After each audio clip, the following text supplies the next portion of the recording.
यह वीडियो सस्ते नशे करके बनाई गई है। कृपया इस वीडियो को सीरियसली ना ले।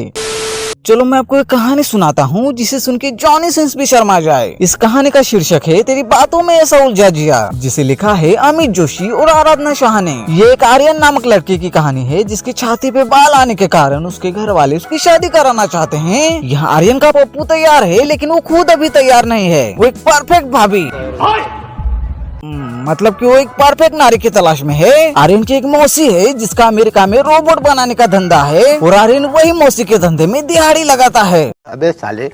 वही एक दिन काम के सिलसिले में मौसी आर्यन को अमेरिका बुलाती है। वही मौसी के घर आर्यन की मुलाकात सिफ्रा से हो जाती है, जहाँ आर्यन सिफ्रा की बातों से इम्प्रेस हो जाता है और उन्हें एक दूसरे से प्यार हो जाता है, जिसके कारण वो रात में पलंग तो लूडो भी खेलते हैं। लेकिन बाद में उसे पता चलता है कि सिफ्रा एक रोबोट है और मौसी उसका टेस्ट ले रही थी। आर्यन ने एक लोहे के अंदर अपना वीर्य छोड़ा था, इसका उसे बहुत अफसोस था, लेकिन अब क्या ही कर सकते हैं। आर्यन के दिल में सिफ्रा के लिए फीलिंग्स डेवलप हो जाती है। अब आर्यन की बच्चों की अगर कोई माँ बनेगी तो वो सिफ्रा ही बनेगी। अब मूवी का सेकंड हाफ उसी में लगा होता है कि सिफ्रा आर्यन की टिपिकल फैमिली से खुद की पहचान छुपा के इंसानों की तरह एक संस्कारी बहू बनने की कोशिश में लगी होती है और इससे थोड़ी हल्की फुल्की कॉमेडी भी निकल के आती है। वो अलग बात है कि उस कॉमेडी से हमें हंसी नहीं आती। यहाँ काफी कुछ झेलने के बाद अब आते है क्लाइमैक्स की बारी। तो जैसा कि हर लव स्टोरी मूवी के क्लाइमैक्स में इमोशनल ड्रामा होना जरूरी होता है, तो उसी के कदम कदम पे चलते हुए आर्यन सिफ्रा की शादी के दिन ही सिफ्रा में हो जाती कुछ खराबी और वो चुड़ैलों की तरह बिहेव करने लगती है।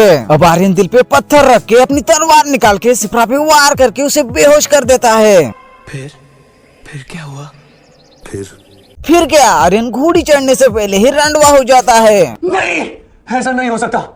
कह दो कि ये झूठ है। ये तो होना ही था। माना कि रोबोट को इंसानों की जरूरतें पूरी करने के लिए बनाया गया था, यह आर्यन अपनी हवस की आग बुझाने के लिए कर रहा था। सबसे पहले तो हमें इंसानियत को बचाना होगा। हमें मशीनों से खेत जोतना है, बल्कि ना उन्हें चोरना है।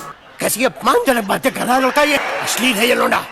मूवी देखते समय आपको ऐसा लगेगा कि हम कोई सच्ची प्रेम कहानी नहीं बल्कि सेक्स टॉय की आत्मकथा देख रहे हैं। ये कहानी यही बताती है कि हम इंसान एक दूसरे की ले लेके थक चुके हैं, हमें अब कुछ नया मांगता है। चलो ये मूवी देखकर लड़कों की तो फैंटेसी पूरी हो गई, लेकिन लड़कियों का रिएक्शन कुछ इस तरह से होगा। मैं क्या करूं, फिर जॉब छोड़ दूं?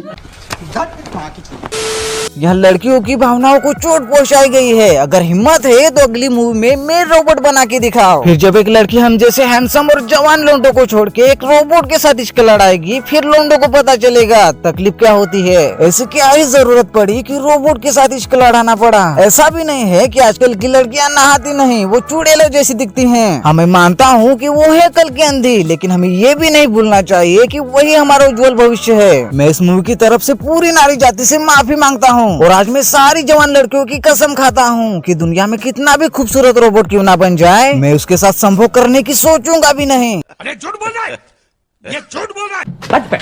मैं इंसानी नारी से शादी करके इस दुनिया को 2 बच्चे देके अपना कर्तव्य निभाऊंगा। सच्चा देशभक्त हूँ मैं। हाँ मैं मानता हूँ मूवी देखकर मैं बहक गया था। पहले मैंने सोचा था कि काश शिप्रा जैसा रोबोट हमारा भी होता, हमारे लोहे के 2 बच्चे होते, उनके नाम आरी और हथौड़ा होता। क्या सोच है रे तेरी, मानना पड़ेगा। मैं यहाँ भी नहीं रुका, गूगल पर मैंने सर्च किया रोबोट के साथ संभोग कैसे करें। अपन को देखना था जब लोहा और हड्डियाँ एक दूसरे से टकराती है तो क्या रिएक्शन होता है। सिर्फ लोहा लोहे को काटता है ऐसा नहीं है, इस मूवी ने साबित कर दिया कि हड्डी भी लोहे को काट सकती है। सिप्रा जैसे रोबोट के लिए मैं पड़ोस की भाभी को भी छोड़ने के लिए तैयार हुआ था, लेकिन अफसोस तो इस बात का था कि कल अगर लोहा कबाड़ी वाले को ना बेचा होता तो आज उस लोहे का थोड़ा आकार बदल के उसे मियां खलीफा बना देता। क्या बात है सर, क्या बात है सर, क्या बात, ये बात है। लेकिन यहाँ भी मैंने सोचा चलो ऐसा रोबोट हमें मिल भी जाता, लेकिन उसे चार्ज करते करते बिजली का बिल कितना आता। इन सारी बातों से अपना जिया तो नहीं उलझा, लेकिन दिमाग का छैया छैया जरूर हुआ। खैर अब मैं होश में आ चुका हूँ और मैं एक मनुष्य हूँ, ये मैं जान चुका हूँ। और मनुष्य के लिए मशीनों से नाजायज संबंध होना ये कोई बड़ी बात नहीं है। हम नादान परिंदे हैं, हम वो इंसान हैं जो दीवारों में छेद दिख जाए तो हमें दीवारों से प्यार हो जाता है। पेड़ पर आम दिख जाए तो हमें कुछ और चूसने का मन करता है, और साला जब कुछ ना दिखे तो रात में शीघ्र पतन हो जाता है। हम वो इंसान हैं जिसने मछलियों से तैरना सीखा, पंछियों से उड़ना सीखा, औरतों और कुत्तों से डॉगी पोजीशन सीखा। कहने का मतलब इतना है कि हमारे लिए कोई भी चीज नामुमकिन नहीं है, और ये तो बस शुरुआत है। आगे देखना हम एलियंस के साथ भी संभोग करते हुए नजर आएंगे। खैर इंसानों के जरिए मशीनों पे अत्याचार ना हो, हम बस इतनी ही दुआ करते हैं और इस वीडियो का अंत यहीं पे करते हैं।